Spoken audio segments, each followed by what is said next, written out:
आपण पाहतात महाराष्ट्रातील निर्भीड निष्पक्ष बुलंद आवाज न्यूज रायगड स्वाभिमान।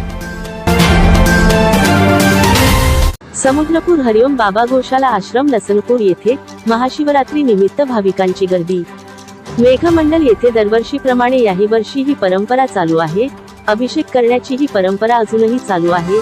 खेड्यापाड्यातून बाहेर गावून येणारे सर्व भाविक मेघमंडल येथे हजारोच्या संख्येने शिवलिंगाची पूजा करतात।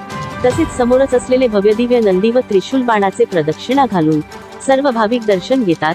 शंकराची भव्य दिव्य मूर्ती स्थापित असून लगतच हनुमानजींची मूर्ती आहे।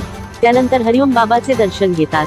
हरिओम बाबा हे शिवस्वरूप असून ब्रह्मा विष्णू महेश ते त्यांना साक्षात दर्शन होतात। यावेळी अध्यक्ष ओम प्रकाश अग्रवाल, उपाध्यक्ष सज्जनजी गोयल, राजा बाबू मॅडमवार, पवनजी अग्रवाल, रमेशजी गोयर, घनश्यामजी पुरोहित, दौलतराम मेहरडा, लसनपूर येथील पोलीस पाटील अनिकेत येलमुले, अमोल वैद्य, आशिष देशमुख, वैभव येलमुले यावेळी हजारोच्या संख्येने या महाशिवरात्रीनिमित्त हरिओम बाबा गोशाला आश्रम ट्रस्ट लसनपूर येथे भाविकांची अफाट गर्दी दिसून आली। रायगड स्वाभिमान साठी मनोहर शेखर, वर्धा। आपल्या जिल्ह्यातील सर्वप्रथम ताज्या बातम्या व घडामोडी पाहण्यासाठी आजच सबस्क्राइब करा न्यूज रायगड स्वाभिमान लाईव्ह चॅनल आणि दाबा बेल आयकॉन।